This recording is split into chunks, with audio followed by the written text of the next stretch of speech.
Hai all, perkenalkan nama saya Dendrawati dan saya memutuskan untuk membuat video singkat terkait dengan perjalanan kita, perjalanan saya, dan nanti ke depan saya juga akan berkolaborasi, artinya mengobrol bareng dengan teman-teman yang menginspirasi dengan tujuan membuat hidup kita lebih bahagia dan bermanfaat bagi Indonesia tentunya, tapi juga untuk umat manusia pada umumnya. Okay, let me spill something about my background. I'm PhD student in Northeastern University, United States. My major is kind of like interdisciplinary between hydrology and data science, also machine learning things. So it's kind of far with the happiness, because believe it or not, it hustle. Okay, so I think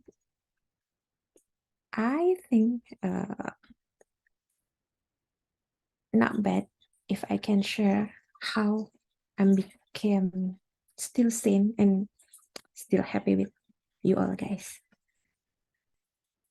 Jadi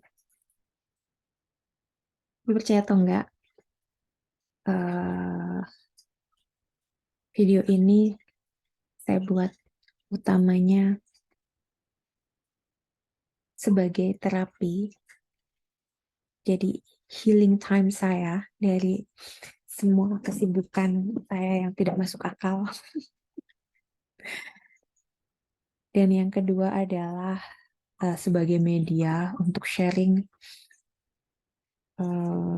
saya dan teman-teman yang ada di sini. Mungkin suatu saat kita juga akan undang teman-teman di Indonesia terkait dengan pencarian makna hidup, pencarian makna dari mengapa kita dilahirkan, kita dibesarkan, kemudian kita bisa hidup setua ini. Oke, check it out.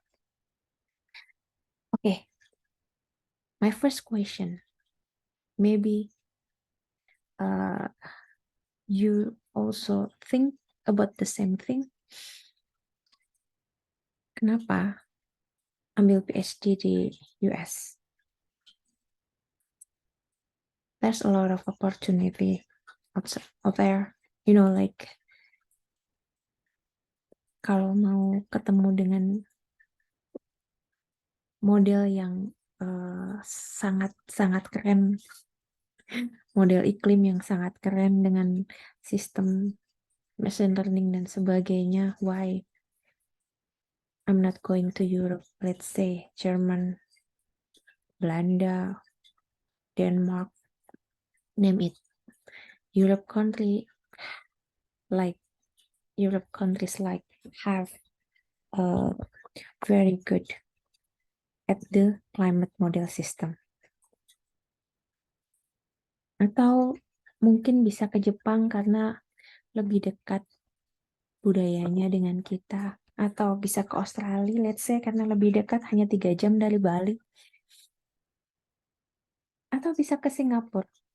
So, saya bisa masih sambil proyek. Ya, itu menjawab salah satu jawaban dari alasan mendapatkan kebahagiaan, yaitu rezeki. Rezekinya di sini. Tapi di samping itu, saya punya beberapa alasan kenapa saya mendaftar di sini. Yang pertama, Dan tentunya ini sebagai manusia seumuran saya akan sangat naif apabila saya hanya mencari ilmu yang sangat uh, ultimate, tapi saya melupakan hal-hal sosial dan hal-hal di sekeliling saya. So, why United States? Because, in my opinion, United States has similar condition with Indonesia. First of all, sebagaimana Indonesia uh, dibangun dan terdiri dari banyak suku, bangsa, Amerika juga. Sebagaimana di Indonesia kita kenal banyak agama dan percayaan, dan kita percaya mendasarkan diri membangun negara dengan dasar sila pertama Pancasila itu adalah ketuhanan yang Maha Esa. Di sini, even it's written on their currency, in God, we believe. Not in queen, not in gold, not anything but God. So, kalau di Indonesia kita banyak nemu kiai, ustadz yang kemudian terseret-seret golongan politik tertentu. Di sini juga kita ketemu banyak pemuka agama yang juga menyeret-nyeret, yang terseret-seret di golongan politik tertentu. Saya kenal banyak teman yang sangat terbuka pemikirannya. Thanks God that I have a very healthy environment. Tapi percikan-percikan rasa ketidakadilan, rasa ketidaknyamanan antar dengan orang yang berbeda itu di sini ada. So, mungkin untuk sebagian orang merasakan diskriminasi, it happens. Thanks God, saya tinggal di Boston, like kind of like Jogja lah ya, kota pendidikan. So, basically people-nya sangat terbuka, kemudian humanis, menjunjung tinggi demokrasi, banyak ateis dan agnostik, sehingga I don't know, like religion is not like very fancy things here. Mungkin di Indonesia juga, cuman kita takut untuk menyampaikannya kalau di Indonesia. Takut kalau kita dianggap tidak beragama, kemudian kita akan dijauhi oleh komunitas. Ketika kita tidak beragama, bahkan kita bisa dicap tidak Pancasilais. Even though sila pertama adalah ketuhanan yang Maha Esa. Bukan memeluk salah satu agama resmi pemerintah, let's say. So, as long as we believe in God, I believe that we are Pancasilais enough. But, like, don't get me wrong, this is only my thought and my belief. Okay, so the second one is why United States.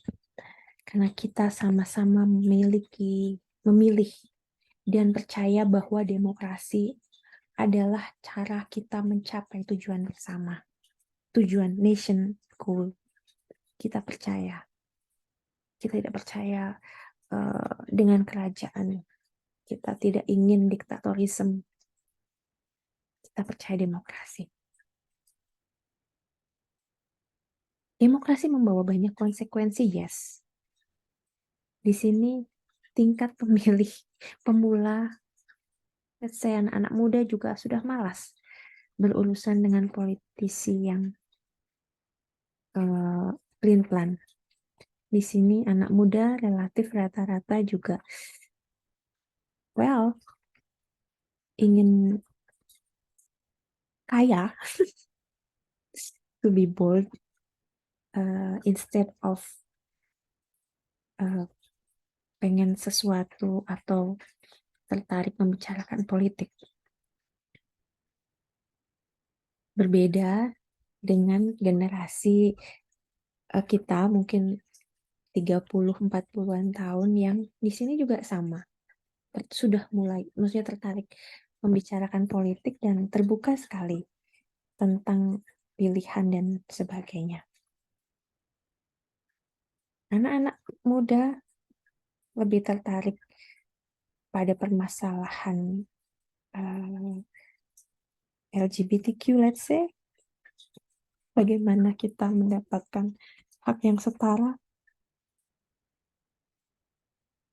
dan hal-hal yang sangat-sangat individualis. Sorry. Tapi saya juga melihat beberapa anak muda di sini yang sudah menjadi campaign manager beberapa kandidat.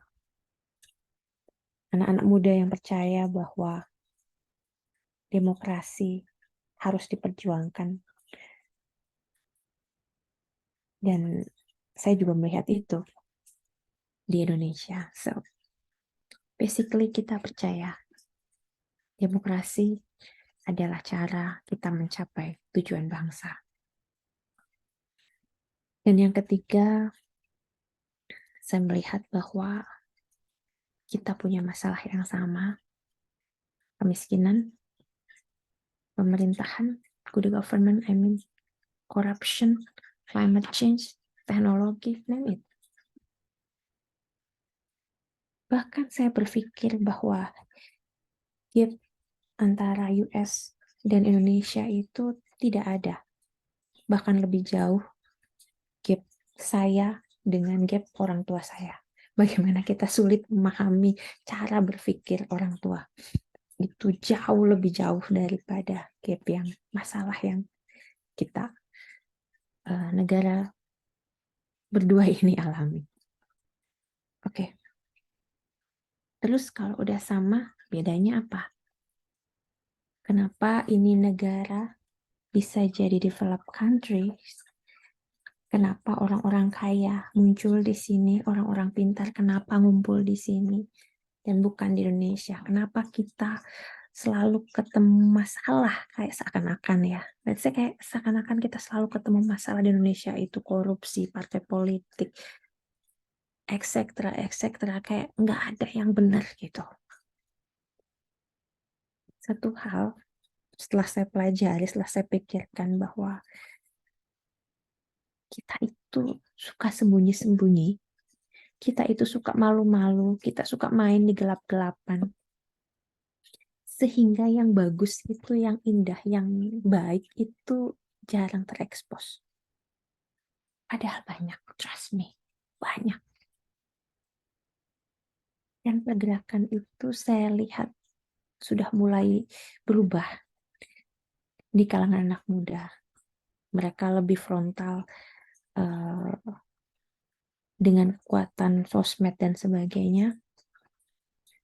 Meskipun saya malu pada generasi saya bahwa generasi 30-an, 40-an it try to, like make a frame yang kayak siapa sih yang pertama kali bilang kita nggak boleh nyebut nama Indonesia dan kemudian menyebutnya dengan Wakanda? What the hell of it? Come on, sorry my language, but ini adalah orang-orang tua yang berusaha mengimplankan otak mereka bahwa kita takut menyebut masalah di negara kita. No, no, no, no. Big no. Sebut Indonesia. Kalau ada penyimpangan, sebut Indonesia, sebut daerahnya. Kenapa tidak? Kenapa kita suka malu-malu? Kenapa kita tidak menyatakan kelebihan kita apa? Kenapa orang-orang hebat sulit untuk menyampaikan pendapat dibanding dengan, no offense, but like kayak banyak banget selebritis yang nggak mutu ngomongnya tapi kemudian banyak banget followernya, dan kadang-kadang followernya ya sometimes mereka pintar juga dan menjadikan itu hanya hiburan, tapi please come on, yang bright-bright ini juga mesti keluar lah. So ini salah satu mungkin yang bisa saya lakukan. Mungkin saya tidak bright-bright amat, saya juga nggak pinter-pinter banget. But let's find happiness. Let's find a better future for us.